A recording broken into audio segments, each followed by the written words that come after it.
Hillary Clinton is just finishing up a rally right now in Commerce City, Colorado. Earlier, Clinton visited a Denver company that makes neckties and scarves and launched new attacks on Donald Trump about outsourcing. Brian Fallon is spokesman for the Clinton team. He joins us tonight from Clinton campaign headquarters in New York. Brian, thanks for being here. I want to start with that subject of outsourcing. Hillary Clinton spending a lot of time about that in Colorado, that Donald Trump makes some of his items overseas in China and elsewhere. Here is a Trump Super PAC ad that is airing tonight. I'd like to get you to respond. I don't think you can effectively restrict outsourcing. There is no way to legislate against reality. So I think that the outsourcing will continue, but I don't think there's any way to legislate against outsourcing. I think that's just a dead end. And that's in India, and the person goes on to say, thank you for saying that. It makes a lot of us feel happy. Is it disingenuous for Secretary Clinton to make this outsourcing pitch? Not at all, Brett.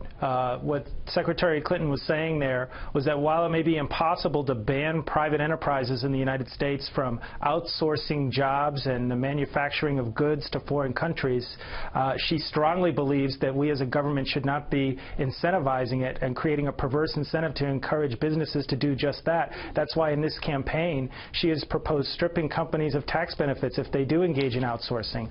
And for Donald Trump, who is going around the country trying to portray himself as a champion of the working class, when the way he has run his businesses has been to rely on outsourcing of the products that carry the Trump name, makes him a hypocrite. And so yes, today she was visiting this necktie manufacturer in Colorado because Donald Trump previously has said that the reason he needs to outsource his clothing lines is because they can't make those products here in America. Well, that's an outright falsehood, as she proved today by visiting this very plant that is manufacturing neckties here in America. Donald Trump could be making them here in America, but he'd rather do it more cheaply by employing workers abroad. That's something that voters deserve to know. You know, shortly after making that speech in India and talking about outsourcing, something that India obviously was very happy about, India made a donation to the Clinton Foundation, a big donation.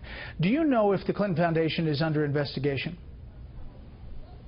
No, and Brett, there's no basis to believe that. I have no knowledge of that, and there's no evidence to that effect. That has been a baseless report that's been circulating out there. The Clinton Foundation does extremely valuable work across the globe when it comes to things like providing drinking water in countries in Africa, preventing juvenile diabetes, and encouraging healthy habits here in the United States for school children.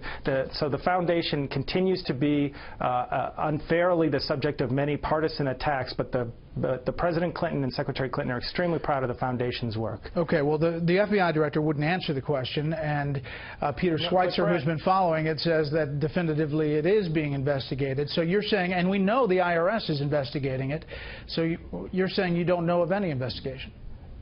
Well, there's a lot there, Brett. Let me quickly unpack it all. First of all, Peter Schweitzer has been widely discredited. The claims that he's made about the Clinton Foundation a year ago were debunked, and he himself was forced to admit that he had no evidence of any of the quid pro quo allegations he was making with respect to the foundation. Secondly, you can't read anything at all into Director Comey's inability to answer that question. As a former Justice Department spokesperson, I can tell you that somebody in Director Comey's position would never answer a question one way or the other if a member of Congress were to ask him in a public setting whether an entity was under investigation. So the fact that he declined to answer that tells you nothing. And lastly, it's not at all known that the IRS is actually investigating the Clinton Foundation. The Republican members of Congress called for a baseless investigation into the foundation. They received a form letter back from the IRS. They leaked that letter and tried to pretend that it was announcing a formal investigation. That's not at all what the letter indicated. Okay, well, let's follow up on that. Why do you think former President Clinton's speaking fees from overseas entities jumped dramatically after Mrs. Clinton was appointed Secretary of State? Brett, the President has given speeches to all kinds of entities, both within the United States and abroad. All of them went through a rigorous vetting process that was conducted at the State Department during the years that Hillary Clinton was the Secretary of State.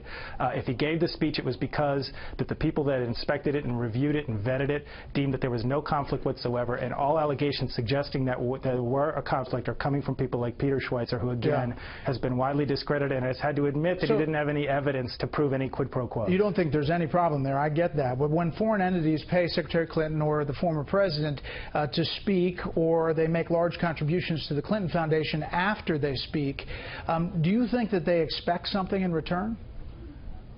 Well, if they do, then they're completely foolish for thinking so. And again, there's never been any evidence, a shred of evidence, to suggest that any actions were ever taken by the State Department because of any speech that was ever given by President Clinton. Okay, so the Clinton all Foundation allegations signed, to the contrary have been discredited. This last one on this. The Clinton Foundation signs this memorandum of understanding with Valerie Jarrett in 2008, pledging to disclose all contributions.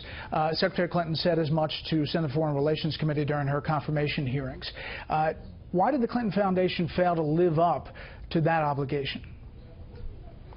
I'm not aware of how you could say that they failed to live up to that obligation. They file the same forms on an annual basis and disclose their donors. In fact, they go above and beyond the legal requirements in disclosing who gives money to the foundation. And again, all those dollars, all those donations go to performing life-saving work across the globe.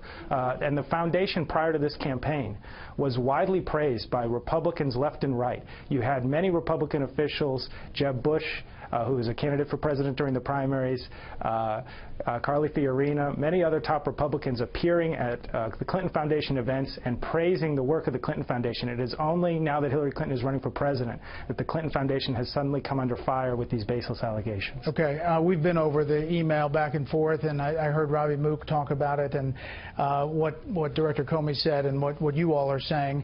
Not going to go down that road, but I do want to ask you about the breaking news on this $400 million cash payout to Tehran. The administration is talking about it one way. Secretary Clinton obviously supports the Iran deal. Do you see any change, and the campaign, do you see any change in Iran, how it's acting as a result of this Iran deal? Well, first of all, Brett, the day began with a complete falsehood being tweeted out by the Trump campaign. Donald Trump tried to suggest that Hillary Clinton was involved in this $400 million payment to Iran.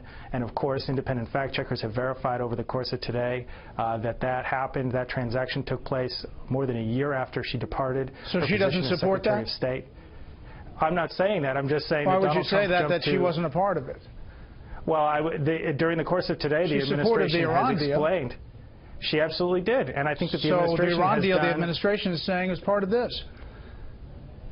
Actually, I think this was negotiated separate from the Iran nuclear agreement. That's what the White House has explained today. And in fact, this payment was really just a settlement of a claim that dates back to 1979, before the ouster of the Shah of Iran and before the U.S. cut off formal ties with Iran. I think that that the White House has fully explained that this was a matter of simply settling an outstanding claim, and in fact the $400 million represents a less amount than the Iranians could have sought if this went all the way to The Hague. I know what the White House said, Brian. I'm asking you what you and the Secretary think about this delivery of cash. Well, again, sure.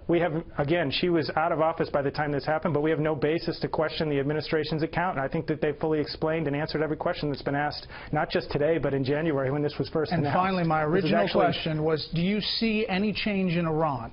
Ballistic missile tests, stopping American hostages after the Iran deal and after getting this payment of cash?